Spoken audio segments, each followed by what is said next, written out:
Ras, aku mau nanya. Kamu ingat nggak kalau pertama kali dengar kata COVID? Masih lah, nah mungkin aku lupa. Nah, waktu itu kita ngobrol hal yang sama kan? Paling cuma 2 minggu. Paling nggak sampai ke Indonesia. Paling nggak separah itu.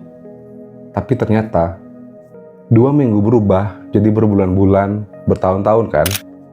Sekolah ditutup, bandara sepi, jalanan kosong. Orang mulai rebutan masker kan? Rebutan hand sanitizer lah. Bahkan Ras, di luar negeri, sampai rebutan di toilet. Padahal kan bukan perang. Ya kan? Iya sih ya. Kalau diinget-inget, rasanya tuh aneh banget. Kayak dunia tiba-tiba berubah. Nah, gini Ras.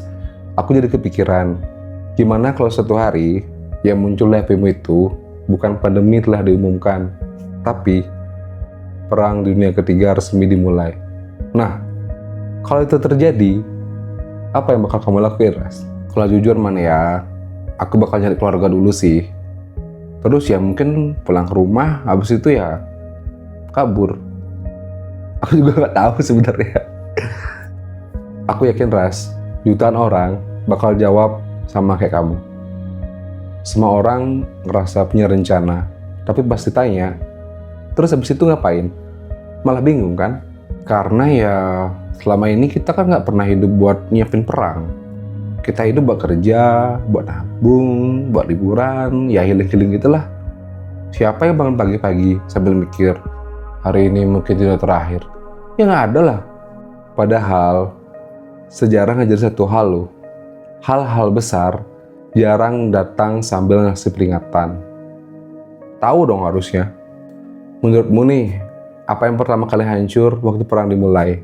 Ya, yang pastinya kayak kota, terus gedung, jembatan, apalagi kemungkinan besar ya. Pangkalan militer tuh, pasti kena juga. Aku juga dulu mikir gitu, Ras. Tapi setelah baca beberapa kisah dari negara yang pernah perang, aku sadar, yang pertama hancur bukan kotanya, tapi rasa aman. Maksudnya gimana, Man? Begitu orang udah ngerasa gak nyaman, Ras, semua keputusan berubah. Orang jadi beli barang yang harusnya gak dibutuhin, terus percaya berita yang belum tentu benar, curiga sama tetangga, dan yang paling bahaya, itu panic attack. Jadi, menurutmu, musuh pertama bukan negara lain. Bisa jadi, musuh pertama itu kepanikan kita sendiri.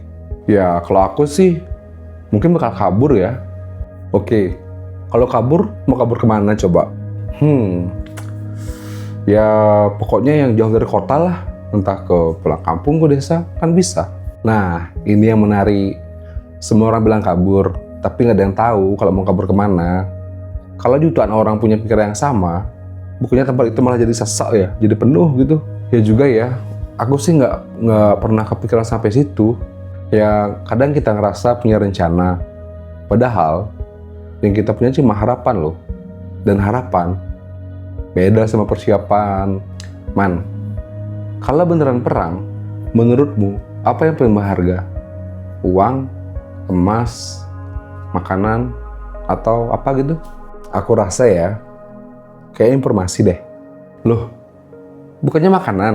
Jadi gini, kalau kamu nggak tahu jalan yang aman, mau punya makanan sebanyak apapun, itu percuma.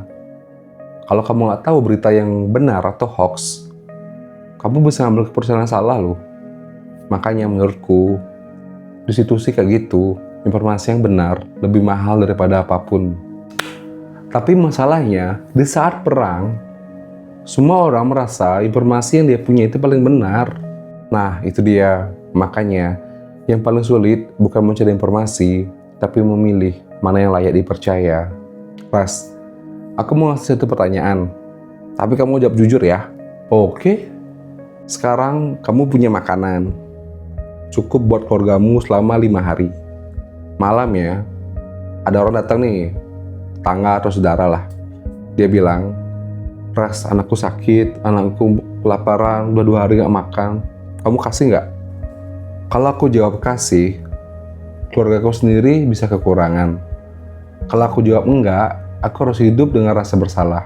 Nggak ada jawaban yang enak ya.